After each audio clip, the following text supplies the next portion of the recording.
آج ویو 360 میں اسرائیل کے حق دفاع اور غزہ میں حماس کے خلاف حملوں کے لیے صدر بائیڈن کی غیر متزلزل حمایت، امریکہ کے آئندہ صدارتی انتخابات میں امریکی مسلمانوں کے ووٹ پر کیسے اثر انداز ہوگی، بات کریں گے آج کے شو میں۔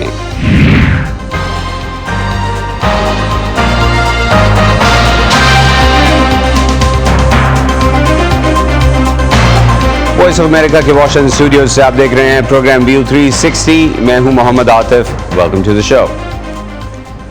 کیا اسرائیل حماس جنگ کا اثر امریکی سیاست پر بھی پڑ سکتا ہے؟ بعض امریکی مسلمان تنظیموں اور عرب گروپس نے اعلان کیا ہے کہ اگر بائیڈن نے غزہ میں جنگ بندی کے لیے فوری اقدامات نہ کیے تو وہ 2024 کے صدارتی انتخابات میں بائیڈن کے لیے فنڈ ریزنگ نہیں کریں گے اور انہیں ووٹ نہیں دیں گے۔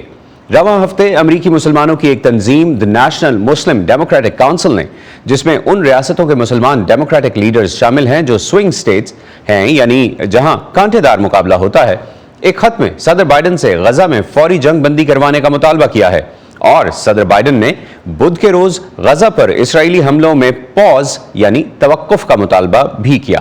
لیکن رائے عامہ کے تازہ جائزوں کے مطابق اسرائیل حماس تنازع دوبارہ گرم ہونے کے بعد امریکہ میں صدر بائیڈن کی مقبولیت پر اثر پڑا ہے، اور یہ ایسے وقت پر ہوا ہے جب آئندہ سال امریکہ میں صدارتی انتخابات ہونے والے ہیں۔ 2024 کے صدارتی انتخابات میں مسلمان ووٹ کتنا اہم ہوگا، اور وہ کون سی امریکی ریاستیں ہیں جہاں اگر یہ ووٹ نہ مل سکا تو صدر بائیڈن اور ڈیموکریٹک پارٹی کے لیے مشکلات پیدا ہو سکتی ہیں؟ اس بارے میں بات کریں گے آج کے شو میں۔ لیکن پہلے بات کرتے ہیں پاکستان میں عام انتخابات کی، جس کے لیے سپریم کورٹ آف پاکستان کی ہدایت پر الیکشن کمیشن نے صدر مملکت سے مشاورت کے بعد عام انتخابات کے لیے 8 فروری کی تاریخ کا نوٹیفیکیشن عدالت میں جمع کرا دیا ہے، جبکہ اٹارنی جنرل نے صدر مملکت کی دستخط شدہ کاپی بھی سپریم کورٹ میں جمع کروا دی ہے۔ اس بارے میں مزید بات کرتے ہیں۔ اسلام آباد میں ہمارے ساتھی عاصم علی رانا اس وقت اسکائپ کے ذریعے ہمارے ساتھ موجود ہیں۔ عاصم، مزید کیا تفصیلات ہیں؟ کیا ہوا سپریم کورٹ میں آج الیکشن سے متعلق کیسز کی سنوائی میں؟ جی بالکل، آج صبح جب سپریم کورٹ آف پاکستان میں یہ کیس کی باقاعدہ سماعت شروع ہوئی تو اس کے بعد یہاں پر آج اٹارنی جنرل سے پوچھا گیا کہ کیا ان کے پاس صدر پاکستان کی دستخط شدہ کاپی موجود ہے، جس پر انہوں نے کہا کہ ابھی میرے پاس کاپی موجود نہیں ہے، جس پر عدالت نے حکم دیا کہ فوری طور پر یہ کاپی منگوائی جائے۔ اس کے ساتھ ساتھ الیکشن کمیشن کی جو میٹنگ تھی جو وہاں پر صدر پاکستان کے ساتھ ہوئی تھی، اس کے منٹس بھی منگوائے گئے، جس کے بعد عدالت نے یہ تمام دستاویزات پوری ہونے کے بعد دن تقریباً 12 بجے آج اس کیس کا فیصلہ جو تھا، وہ حکم نامہ تھا، وہ لکھوانا شروع کیا، جس میں عدالت نے کہا کہ عدالت نے کوئی بھی چیز وہ اپنے حوالے سے نہیں لی، بلکہ انہوں نے کہا کہ یہ تمام کے تمام جو ہے یہ ہم نے صرف ایک سہولت کار کا کردار ادا کیا ہے۔ الیکشن کمیشن اور صدر پاکستان کی ذمہ داری ہے کہ وہ وہاں پر الیکشن کی تاریخ کا اعلان کرے۔ 8 فروری کی جو ہے وہ تاریخ کا ان دونوں نے مل کر فیصلہ کیا، جس کے اوپر کسی کو بھی اعتراض نہیں ہے۔ انہوں نے اٹارنی جنرل سے پوچھا، مختلف صوبوں کے نمائندوں سے پوچھا، درخواست گزاروں سے پوچھا، اور سب کا یہ کہنا تھا کہ ان کو 8 فروری کی تاریخ پر کوئی اعتراض نہیں، جس کے بعد عدالت نے اس کو اوکے کر دیا۔ عاصم، کیا الیکشن کمیشن نے حلقہ بندیوں کے لیے حلقہ بندیوں کی جو حتمی فہرست ہے وہ جاری کرنے کے لیے کوئی تاریخ دی ہے؟ جی بالکل، آج سپریم کورٹ آف پاکستان میں جسٹس قاضی فائز حسین نے ان سے سوال کیا کہ آپ کا پورا الیکشن شیڈول، الیکشن پلان جو ہے وہ کب تک آئے گا، جس کے جواب میں انہوں نے بتایا کہ اس نومبر کے اختتام تک، 29 نومبر تک کا انہوں نے کہا کہ حلقہ بندیوں کی مکمل فہرست جو ہے وہ آ جائے گی، اور اس کے ایک ہفتے کے بعد یعنی کہ دسمبر کے پہلے ہفتے میں انتخابات کے مکمل شیڈول کا جو ہے وہ اعلان کر دیا جائے گا۔ عاصم، سیاسی جماعتوں نے 8 فروری کی تاریخ کا اعلان ہونے پر کیا رد عمل ظاہر کیا ہے؟ پی ٹی آئی جو اس میں پٹیشنر تھی، وہاں پر ان کی طرف سے انہوں نے اس کو خوشائن قرار دیا ہے، تاہم ان کا یہ کہنا تھا کہ آئین کی وائلیشن جو ہے وہ ہوئی ہے، کیونکہ 2 صوبوں میں 13 ماہ کے بعد اور وفاق سمیت 2 صوبوں میں 6 ماہ کے بعد انتخابات ہونے جا رہے ہیں۔ تو ان کا یہ کہنا تھا کہ ہم انتخابات چاہتے تھے، ہر صورت چاہتے تھے، لیکن یہ بہت تاخیر سے ہو رہے ہیں اور آئین کی خلاف ورزی ہوئی ہے۔ اسی طرح پاکستان پیپلز پارٹی نے بھی اس بات کو انڈورس کیا، اور ان کا کہنا تھا کہ باقی یہ انتخابات ہونا خوشائند ہے۔ پاکستان مسلم لیگ نون نے بھی اس انتخابات کے انعقاد کو خوشائند قرار دیا ہے اور کہا کہ ایک جمہوری عمل ہے جس کے لیے بہت ضروری تھا کہ اس کی تمام تیاریاں مکمل کی جائیں، اور اب سپریم کورٹ آف پاکستان کی طرف سے جو انہوں نے اس پہ سہولت کاری کرتے ہوئے ایک فیصلہ جاری کیا ہے، اس کے مطابق اب 8 فروری کو انتخابات ہوں گے۔ بہت شکریہ عاصم، آپ نے اسلام آباد سے جوائن کر کے ہمیں اپڈیٹس دیں اور پاکستان میں بتایا کہ پاکستان میں 8 فروری کی تاریخ پر اتفاق ہو گیا ہے کہ آئندہ جو عام انتخابات ہیں وہ 8 فروری کو ہوں گے۔ بہت شکریہ، آپ ہمارے ساتھ تھے۔ اور اب واپس آتے ہیں امریکہ کی جانب، جہاں اگلا سال صدارتی انتخابات کا سال ہے۔ رائے عامہ کے بعض حالیہ جائزوں کے مطابق صدر بائیڈن کی مقبولیت میں کمی نوٹ کی گئی ہے۔ امریکی چینل NBC کی ایک رپورٹ کے مطابق 2020 کے صدارتی انتخاب میں صدر بائیڈن کی کامیابی میں امریکی مسلمانوں کے ووٹ نے بعض بیٹل گراؤنڈ سٹیٹس میں فیصلہ کن کردار ادا کیا تھا۔ پیو ریسرچ سینٹر کے مطابق 2017 میں امریکہ میں تقریباً 35 لاکھ مسلمان تھے، جو کہ امریکی آبادی کا تقریباً 1.1% بنتے ہیں، لیکن گزشتہ 7 سالوں میں یہ تعداد بڑھی ہے۔ اس ہفتے ڈیموکریٹک پارٹی کے مسلم حامیوں پر مشتمل نیشنل مسلم ڈیموکریٹک کونسل نے صدر بائیڈن کو لکھے ایک خط میں غزہ میں جنگ بندی کا مطالبہ کیا تھا۔ اس کونسل میں مشیگن، اوہایو، پینسلوینیا جیسی امریکی ریاستوں سے تعلق رکھنے والے رہنما بھی شامل ہیں، جہاں ڈیموکریٹک پارٹی کو سخت انتخابی مقابلے کا سامنا کرنا پڑتا ہے۔ اگر ہم 2020 کے انتخابات کے لحاظ سے دیکھیں تو NBC کی رپورٹ کے مطابق امریکی ریاستوں Arizona, Georgia, Wisconsin, Michigan, Minnesota, Ohio اور پینسلوینیا میں مسلمانوں کے ووٹ بہت اہم تھے۔ مثلاً صدر بائیڈن ایریزونا میں صرف 10,500 ووٹوں سے جیتے۔ اس کے علاوہ جارجیا میں، جہاں مسلم آبادی تقریباً 1.25 لاکھ ہے، بائیڈن کے جیتنے کا مارجن صرف 12,000 تھا۔ امریکی ریاست وسکانسن میں 68,000 سے زائد مسلمان بستے ہیں اور یہاں بھی صدر بائیڈن نے 2020 کا الیکشن صرف 21,000 ووٹوں سے جیتا۔ مشیگن کی ریاست مسلم آبادی کے لحاظ سے بہت اہم ریاست سمجھی جاتی ہے، جہاں 2,40,000 سے زیادہ مسلمان آبادی ہے اور بائیڈن کی جیت کا مارجن وہاں تقریباً 1.5 لاکھ تھا۔ امریکی ریاست پینسلوینیا میں 81,000 ووٹوں کے فرق سے صدر بائیڈن نے انتخاب جیتا تھا اور یہاں تقریباً 1.5 لاکھ مسلمان بستے ہیں۔ کانٹے دار مقابلے والی ان سبھی امریکی ریاستوں میں مسلمانوں کا ووٹ کسی بھی پارٹی کی جیت کے لیے انتہائی اہم ہے۔ 2020 کے انتخابات میں ایسوسی ایٹڈ پریس کے ایک پول کے مطابق امریکہ میں رہنے والے 64% مسلمانوں نے ڈیموکریٹس کو ووٹ دیا تھا۔ عرب امریکن انسٹیٹیوٹ کی طرف سے کرائے گئے حالیہ پولز میں عرب نژاد امریکیوں میں صدر بائیڈن کی حمایت کم ہو کر 17% تک آ چکی ہے۔ اور اب بڑھتے ہیں اس معاملے کی طرف جس سے یہ سارا معاملہ ریلیٹڈ ہے، یعنی امریکی مسلمان صدر بائیڈن کے خلاف یہ سوچ کیوں بڑھا رہے ہیں کہ وہ غزہ کے لوگوں کا خیال نہیں کر رہے۔ غزہ میں اسرائیل کے فضائی حملے اور اب زمینی کارروائیاں بڑھنے کے بعد عام فلسطینیوں کی ہلاکتوں میں اضافہ ہو رہا ہے۔ امریکہ اسرائیل سے یہ مطالبہ کر رہا ہے کہ وہ جنگی قوانین کی پابندیاں کرتے ہوئے عام شہریوں کی زندگیوں کو محفوظ بنائے، لیکن غزہ میں ایک مہاجر کیمپ پر اسرائیلی افواج کے حملوں سے عام شہریوں کی ہلاکتیں ہونے کے بعد امریکہ میں انسانی حقوق کی تنظیمیں بائیڈن انتظامیہ کی پالیسی پر سوال اٹھا رہی ہیں۔ امریکی صدر جو بائیڈن کو اسرائیل کے لیے ان کی غیر متزلزل حمایت پر ڈیموکریٹک پارٹی کے بعض ارکان کی جانب سے جو مخالفت کا سامنا بھی کرنا پڑا ہے، اس پر دیکھتے ہیں VOA کی پیٹسی ودا کسوارا کی رپورٹ فائزہ بخاری کی آواز میں۔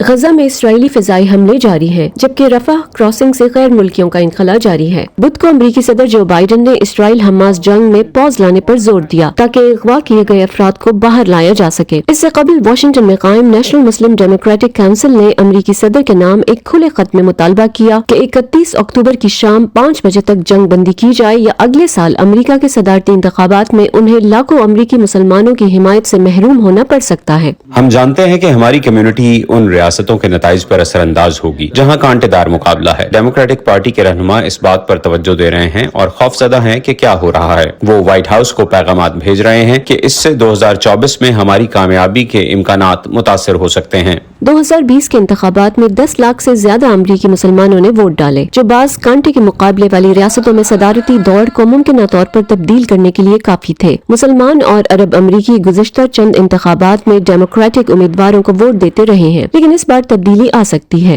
عرب امریکن انسٹیٹیوٹ کے ایک نئے سروے کے مطابق عرب امریکی ووٹروں میں بائیڈن کی حمایت میں کمی آئی ہے، جو 2020 کے انتخابات میں 59% تھی اور 2024 کے انتخابات سے قبل 17% پر آ گئی ہے۔ ہم مسلم کمیونٹی کے خدشات سے آگاہ ہونے کے لیے عرب امریکی کمیونٹی اور فلسطینی امریکی رہنماؤں کے ساتھ روابط جاری رکھیں گے۔ یہودی نژاد امریکیوں کی رائے اس سے مختلف ہے۔ امریکہ کے یہودی ووٹروں کے لیے اسرائیل ایک اہم مسئلہ ہے۔ امریکی یہودیوں اور ان کے اسرائیل کے لیے حمایت کے درمیان بہت زیادہ جذباتی وابستگی موجود ہے۔ امریکہ میں تقریباً 70 لاکھ یہودی رہتے ہیں، اتنی ہی تعداد اسرائیل میں ہے۔ وہ کل امریکی ووٹرز کا 3% ہے۔ اسرائیل میں زیادہ تر بائیڈن کی تعریف کی جا رہی ہے۔ بائیڈن اسرائیل کے وزیر اعظم بنیامن نیتن یاہو پر زور دے رہے ہیں کہ جنگ کو بین الاقوامی قانون کے مطابق شہریوں کے تحفظ سے مشروط کریں۔ What he's saying to Israel to help me. وہ اسرائیل سے کہہ رہے ہیں کہ میری مدد کریں تاکہ میں آپ کی مدد کروں۔ اگر آپ جنگ کے قوانین کے اندر رہتے ہوئے صحیح طریقے سے لڑنے کی کوشش کرتے ہیں تو میرے لیے آپ کی حمایت کرنا بین الاقوامی برادری، امریکہ اور ڈیموکریٹک پارٹی سے آپ کے لیے حمایت حاصل کرنا آسان ہوگا۔ And in the Democratic Party. رائے عامہ کے جائزوں سے ظاہر ہوتا ہے کہ ڈیموکریٹک اراکین کے مقابلے میں ریپبلکن اراکین بائیڈن کے اسرائیل کو ہتھیار بھیجنے کے فیصلے کے زیادہ حامی ہیں۔ ریپبلکنز کے پاس خواہ وہ ٹرمپ ہوں یا کانگریس کے ریپبلکن اراکین زیادہ گنجائش نہیں ہے کہ وہ اسرائیل کی حمایت پر بائیڈن کو پیچھے چھوڑ سکیں۔ رواں ہفتے امریکی کانگریس کی سماعت میں جنگ مخالف مظاہرین بھی شامل ہوئے اور وہاں نعرے بازی کی۔ امریکی انتظامیہ کے عہدیدار غزہ کے عام شہریوں تک امداد پہنچانے کے لیے جنگ میں وقفوں کے حامی ہیں، لیکن اس موقع پر جنگ بندی کو صرف حماس کے حق میں فائدہ مند قرار دے رہے ہیں۔ پیٹسی ودا کسوارا کے ساتھ فائزہ بخاری، وائس آف امریکہ۔ اس مسئلے پر امریکی کانگریس کے ارکان میں بھی اختلافات پائے جاتے ہیں۔ امریکہ کی واحد فلسطینی نژاد مسلمان رکن کانگریس رشیدہ طلیب، جو ڈیٹروئٹ میشیگن سے منتخب ہوئیں، غزہ پر اسرائیل کی بمباری پر مسلسل تنقید کر رہی ہیں، اسے فلسطینیوں کی نسل کشی قرار دے رہی ہیں اور صدر بائیڈن سے مطالبہ کر رہی ہیں کہ وہ جنگ بندی کے لیے کام کریں۔ ان کے ان بیانات کو جارجیا سے Republican congresswoman Marjorie Taylor Greene نے یہود مخالف قرار دیا اور 30 اکتوبر کو اپنے ریپبلکن ساتھیوں کو ایک خط لکھا جس میں انہوں نے ریپبلکن ارکان کانگریس سے کہا کہ وہ سب رشیدہ طلیب کی سینشور کریں، جو ایکسپلشن سے یعنی نکالے جانے سے 1 درجہ نیچے کی سزا ہے۔ ABC نیوز کے ایک رپورٹر نے جب ان سے اس کے بارے میں پوچھا تو انہوں نے کہا، کانگریس کے پاس یہ اختیار ہے کہ وہ ان کی مذمت کرے اور امریکی کانگریس کے کسی بھی رکن کو ہمارے بہترین اتحادی اسرائیل سے اتنی نفرت نہیں ہونی چاہیے۔ اس کے جواب میں رشیدہ طلیب نے ایک بیان جاری کیا جس میں انہوں نے لکھا کہ مارجری ٹیلر گرین کی قرارداد اسلاموفوبک ہے اور جنگ مخالف پرامن یہودیوں پر حملہ ہے۔ ان کے بقول مجھے جنگ بندی اور تشدد کے خاتمے کا مطالبہ کرنے والے امن کے حامی یہودیوں کے ساتھ یکجہتی میں کھڑا ہونے پر فخر ہے، مجھ پر دھونس نہیں چلے گی، مجھے خاموش نہیں کیا جائے گا۔ مارجری ٹیلر گرین کی جانب سے پیش کی گئی ریزولیوشن یعنی قرارداد بدھ کو امریکی ایوان نمائندگان میں ڈیموکریٹس اور ریپبلکنز کی مشترکہ مخالفت کے باعث ناکام ہو گئی۔ Rashida Tlaib social media platform X پر ایک ویڈیو میں بھی نظر آئیں جس میں انہوں نے صدر بائیڈن پر تنقید کی اور کہا کہ ہم آپ کے اقدامات یاد رکھیں گے، جس کے بعد ویڈیو میں لکھا گیا کہ 2024 کے ووٹ میں ہمیں شمار نہ کیجیے گا۔ مسلم کمیونٹی کی سوچ اور ان کے مطالبات پر بات کرنے کے لیے اس وقت ہمارے ساتھ ہیں جناب زاہد بخاری صاحب، جو کہ امریکی مسلمانوں کی سب سے بڑی تنظیم اکنا کی کونسل آن سوشل جسٹس کے ایگزیکٹو ڈائریکٹر ہیں۔ زاہد بخاری صاحب، بہت شکریہ آپ ہمیں جوائن کر رہے ہیں۔ امریکی مسلمانوں کی طرف سے اس قسم کا دو ٹوک واضح پیغام، کیا اہمیت ہے اس کی؟ دیکھیں جی، بہت بہت شکریہ عاطف بھائی۔ بات یہ ہے اس دفعہ میرا خیال ہے ایک بالکل امریکن پولیٹیکل ہسٹری میں ایک نئی تاریخ رقم ہو سکتی ہے، فائنل نہیں ہے۔ وہ یہ کہ عام طور پہ یہاں ایک سپوائلر کا کردار ادا کرتا ہے، سم ٹائم امریکن ہسٹری میں ہو چکا ہے، کوئی انڈیپینڈنٹ کینڈیڈیٹ، کوئی تھرڈ پارٹی کینڈیڈیٹ۔ لیکن اس دفعہ شاید پہلی دفعہ ہو کہ ایک پوری کمیونٹی جو تقریباً جس کے 2 ملین سے زیادہ میرا خیال ہے یعنی ووٹ ہوں گے، اور جو اگر 1% ہے تو ہم اگر 1% ہی ووٹر لے لیں رجسٹرڈ، لیکن جو بڑے ٹائٹ جو الیکشن ہو، بہت ہی جو جہاں پہ مقابلہ بہت ہی سخت ہو، اور خاص طور پہ جنہیں ہم کہتے ہیں کہ یہ بڑی بیٹل گراؤنڈ سٹیٹس ہیں، خاص طور پہ مشیگن ہے، پینسلوینیا ہے، جارجیا ہے، ٹو سم ایکسٹینٹ ورجینیا ہے۔ ان سٹیٹس میں مسلمان کمیونٹی ایک سپوائلر کا کردار ادا کر سکتی ہے، خاص طور پہ ڈیموکریٹک صدر بائیڈن کے حوالے سے۔ چونکہ جذبات اس قدر مشتعل ہیں اور اس میں اتنا اشتعال ہے، ناٹ اونلی یہ غزہ اور اس مسئلے، اس سے پہلے LBGT کے ایشو پہ بھی مسلمان کمیونٹی میں بہت ہی زیادہ تشویش تھی کہ ڈیموکریٹ جو کینڈیڈیٹ ہیں، ڈیموکریٹ سٹیٹ جو ہیں، وہ بہت پش کر رہی ہیں کہ اسکولوں میں جو بچے ہیں 5 6 7 8 سال کے، ان کو بھی اگر وہ کوئی نہ کوئی چیز اس طرح چاہتی ہیں تو والدین کو کوئی رائٹ نہیں ہے، بلکہ وہ اگر اپنا نام تبدیل کرنا چاہتے ہیں، جنس تبدیل کرنا چاہتے ہیں، اور اس کی اجازت ہے، نصاب میں وہ اس طرح کی چیزیں جو اس کا داخل کر رہے ہیں۔ یہ جو ایشوز ہیں یہ تو خیر آج کے نہیں ہیں، یہ بہت عرصے سے ہیں، اس پر ظاہری بات ہے ایک تقسیم پائی جاتی ہے امریکہ میں جو سوچ ہے ووٹرز کی اس پہ، اور اس میں مسلمان ووٹرز بھی شامل ہیں، لیکن یہ جو فلسطین اور غزہ کا جو معاملہ ہے اس پر اس سے پہلے ہم نے کبھی اتنا کھل کے مسلم کمیونٹی کا اظہار رائے نہیں دیکھا۔ اور ظاہر صاحب ایک چونکہ ہم ٹیلی ویژن کا شو کر رہے ہیں تو میں اگر آپ سے یہ درخواست کر سکوں کہ آپ اپنے کیمرے میں دیکھیے، ایسا لگ رہا ہے کہ آپ کہیں اور دیکھ رہے ہیں۔ جی now you look better. Yeah, now you look better. Now it looks like you're talking to us and our audience. تو یہ فرمائیے گا کہ صدارتی انتخابات میں تو بعض اہم ریاستوں میں مسلمانوں کا ووٹ اہم ہے، کانگریس اور سینٹ کے انتخابات میں کیا اہمیت ہے مسلمان امریکیوں کے ووٹ کی؟ اچھا، میں جو بات عرض کر رہا تھا وہ یہی تھا کہ یہ ردے پہ ردہ ہو رہا ہے، اور اب اس مسئلے پہ، فلسطین والے مسئلے پہ، اسرائیل پہ چونکہ بہت ہی ون سائیڈڈ سپورٹ دی جا رہی ہے امریکن ایڈمنسٹریشن کی طرف سے، وائٹ ہاؤس کی طرف سے، وزارت خارجہ کی طرف سے، اور کانگریس کی طرف سے بھی، اس لحاظ سے مسلمانوں کے جذبات بہت ہی زیادہ اس میں شدت میں ہیں۔ تو کہیں تو وہ کہہ رہے ہیں کہ ہم کسی اور کو ووٹ دیں گے، کہیں کہہ رہے ہیں کہ ہم ووٹ ہی نہیں دیں گے، کہیں کہہ رہے ہیں کہ ہم فری پیلسٹائن اپنے ووٹ پہ لکھ دیں گے پریزیڈنٹ، جہاں پہ پریزیڈنشل الیکشن ہے۔ تو میں جو عرض کر رہا ہوں وہ یہی ہے کہ جو جذبات میں، اور اب اس وقت جب روزانہ وہاں اسکرین پہ دیکھتے ہیں کہ جناب غزہ میں جس طرح لاشیں بچوں کی اور بوڑھوں کی وہ سب دکھائی جا رہی ہیں، تو اس کا جو اثر ہے پریزیڈنشل الیکشن پہ بالکل پڑے گا۔ اور سینٹ اور کانگریس پہ آپ کے خیال میں کیا فرق ہوگا؟ سینٹ اور کانگریس میں میرا اپنا خیال ہے اس کا لیس ہوگا، چونکہ کانگریس میں مطلب اگر ڈیموکریٹس کی یہ امید ہے کہ وہ ہاؤس میں دوبارہ قبضہ کر پائیں گے تو شاید وہ امید پوری نہ ہو سکے۔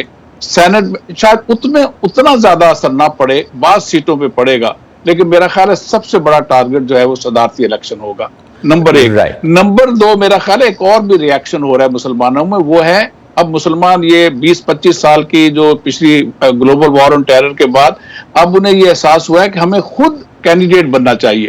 تو لوکل جگہوں پہ، لوکل کاؤنٹیز میں، سٹیز میں اور ایجوکیشن بورڈ میں آپ دیکھیں گے زیادہ مسلمان کینڈیڈیٹ جو ہیں وہ وہاں انتخابات میں حصہ لیں۔ مسلمان بہت متحرک ہیں لوکل پالیٹکس میں یقیناً۔ ظاہر صاحب یہ بتائیے کہ ووٹ اور انتخابی سیاست سے ہٹ کر بھی امریکی مسلمانوں اور امریکہ کی بعض یہودی تنظیموں کی طرف سے اسرائیل کے حملوں کی مخالفت اور 2 ریاستی حل کی جانب بڑھنے کے لیے سنجیدہ اقدامات کا مطالبہ امریکہ کے داخلی معاملات اور فورن پالیسی کی سمت کے لیے کیا معنی رکھتا ہے؟